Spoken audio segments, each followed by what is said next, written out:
You're not lazy. Your brain has been hijacked, and the thing that hijacked it was designed by some of the most brilliant engineers on the planet to be as addictive as possible. Think about yesterday. How many times did you pick up your phone without deciding to? How many times did you sit down to work on something that actually mattered, something that could genuinely change your life, and within 4 minutes, you were somewhere else entirely? Not because you chose to be, not because you lack discipline, but because something in your brain made that feel impossible. That something has a name, and once you understand what it actually is, how it works, and why modern life has turned it against you, you'll never see your focus problems the same way again.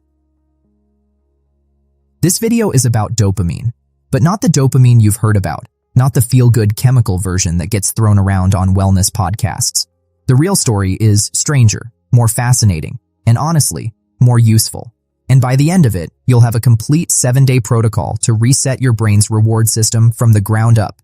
No cold turkey suffering, no white-knuckling it, just neuroscience applied correctly. Stay with me, because the next 15 minutes might be the most practical thing you do for your brain all year. Here's the uncomfortable truth most productivity gurus won't tell you. Willpower has nothing to do with why you can't focus. Willpower is a narrative we invented to explain a biological phenomenon we didn't understand. Telling someone with a dysregulated dopamine system to just focus is like telling someone with a broken compass to just go north. The instrument is off. Direction is irrelevant until the instrument is fixed. And here's the thing. Your instrument got broken slowly, without you noticing, by 1,000 tiny decisions that each felt completely harmless in the mom's ent. Every notification you checked, every video you watched for just 5 minutes, every time you opened a new tab because a mildly uncomfortable thought crossed your mind. Each one of those moments wasn't just a distraction, it was a transaction. Your brain was paying out tiny hits of neurochemical reward for very low effort, and over time, it recalibrated its entire expectation system around that new normal. The result? The things that used to feel rewarding, learning something difficult, building something meaningful, having a deep conversation, now feel flat, colorless, impossibly hard to start. Not because they've changed, because your baseline has shifted so far that genuine accomplishment barely registers. That's not a character flaw, that's neuroscience, and it's reversible. But first, you need to understand what's actually happening underneath the surface. Dopamine is not, despite what every motivational poster in a startup office wants you to believe, the pleasure chemical. That's one of the most persistent misconceptions in popular neuroscience, and it matters that we correct it because the entire logic of this reset depends on understanding what dopamine actually does. Dopamine is the anticipation chemical. It's not released when you get the reward, it's released in the prediction of the reward. The moment your brain calculates that something good might be coming, dopamine fires. That's why the notification sound triggers the reach for your phone before you've even consciously decided to move. Your dopamine system is not responding to content. It's responding to the possibility of content. The variable reward schedule. The maybe. This is the same mechanism that makes slot machines more addictive than straight payouts. The brain doesn't light up for certainty. It floods with dopamine for uncertainty. For the chance that this pull, this scroll, this click might be the one that delivers something great. Neuroscientist Wolfram Schultz spent decades mapping this at the cellular level. What he found changed everything we thought we knew about motivation. When monkeys in his studies learned that a light signaled an incoming juice reward, the dopamine firing shifted entirely away from the juice itself and moved to the moment the light appeared. The anticipation became the hit. The reward became almost irrelevant. Now scale that to 2025. You are surrounded, every waking hour, by systems architected specifically to generate anticipatory dopamine hits at a frequency no human brain has ever encountered before. Social media feeds, recommendation algorithms, push notifications engineered to arrive at statistically optimal intervals. Your brain wasn't built for this. No brain was. Here's where it gets really interesting though. Your dopamine system is not just about motivation. It's your brain's editorial team. It decides what gets your attention, what gets encoded into memory, and what feels worth pursuing at all. When that system is saturated and dysregulated, it doesn't just make TikTok more appealing than your goals. It literally downgrades how interesting your goals appear to you. The signal-to-noise ratio collapses. Everything important looks gray.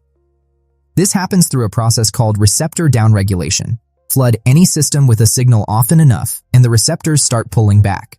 reducing sensitivity to maintain equilibrium. Your brain is always trying to return to baseline. When you artificially spike dopamine constantly, the baseline rises. And suddenly, everything below that artificial spike, including the satisfaction of doing real work, falls below your threshold of motivation. The detox doesn't mean suffering through boredom. It means systematically lowering stimulation inputs so your brain can restore its natural sensitivity. Think of it like returning your hearing to normal after a concert. You don't need to damage it further. You just need silence long enough for the system to recalibrate. So let's talk about the actual 7-day protocol. And I want you to notice I said protocol, not punishment. Day 1 and 2 are what I call the audit and reduction phase. You're not eliminating anything yet. You're mapping your stimulation landscape. For 48 hours, every time you reach for your phone out of habit, open a new tab without intention, or switch tasks because something feels hard, you write it down. Just observe. What you'll find is that a large portion of your daily dopamine pulls are completely unconscious. Automatic. You didn't choose them. They happen to you. Alongside the audit, you begin one reduction. You turn off all non-essential notifications. Every app, every banner, everything except direct calls and critical calendar alerts. This alone, this single change, has been shown in multiple productivity studies to meaningfully reduce context switching, which is one of the primary ways your dopamine system gets fragmented throughout the day. Days 3 and 4 introduce what researchers call dopamine scheduling. Instead of eliminating high-stimulation activities, you time-box them. Social media, video content, gaming, these get 1 or 2 designated windows per day, 30 to 45 minutes maximum. Outside those windows, they simply don't exist as options. You're not white-knuckling restraint. You're removing the decision entirely by making the environment do the work. During the rest of your day, you introduce what I call friction-free deep work blocks. 90 minutes, phone in another room, one task, no switching. The first few sessions will feel almost painful. That restless, itchy sensation is your dopamine system throwing a minor tantrum because the stimulation it expects isn't arriving. That discomfort is not a sign something is wrong. It is the reset happening in real time. Sit with it. It peaks around day 4 and begins to dissolve. Days 5 and 6 bring in the active restoration component. This is where the protocol goes beyond just reduction and starts actively rebuilding dopaminergic sensitivity through what neuroscientists call natural reward engagement. Exercise, specifically aerobic exercise done for 20 to 30 minutes, produces a significant and lasting increase in dopamine receptor density. Not a spike, a structural increase. Ease in your brain's capacity to feel motivated. It's one of the most robust findings in behavioral neuroscience, replicated across hundreds of studies with remarkable consistency. Alongside exercise, you reintroduce delayed gratification in small doses. Pick one task each day that has no immediate reward, something whose payoff is days or weeks away, and work on it first before anything pleasurable. Not because suffering is virtuous, but because training your brain to tolerate the gap between effort and reward is precisely how you rebuild a high-functioning dopamine system. You're teaching it to fire for process again, not just outcome. Day 7 is integration day. You're not celebrating by binging everything you avoided. You're designing your new normal. You take everything you observed in the audit and you build a sustainable stimulation budget, a rough framework for how high dopamine activities will exist in your life going forward without dominating it. This isn't restriction forever. It's calibration. There's a meaningful difference. People who complete this protocol consistently report the same thing. Somewhere around day 5 or 6, there's a shift. Work that felt colorless starts to feel interesting again. The pull toward distraction weakens, not because it disappeared, those apps are still engineered to grab you, but because your baseline sensitivity has recovered enough that real things are registering as real again. 7 days from now, you won't recognize how you feel when you sit down to do hard work. That's not an exaggeration.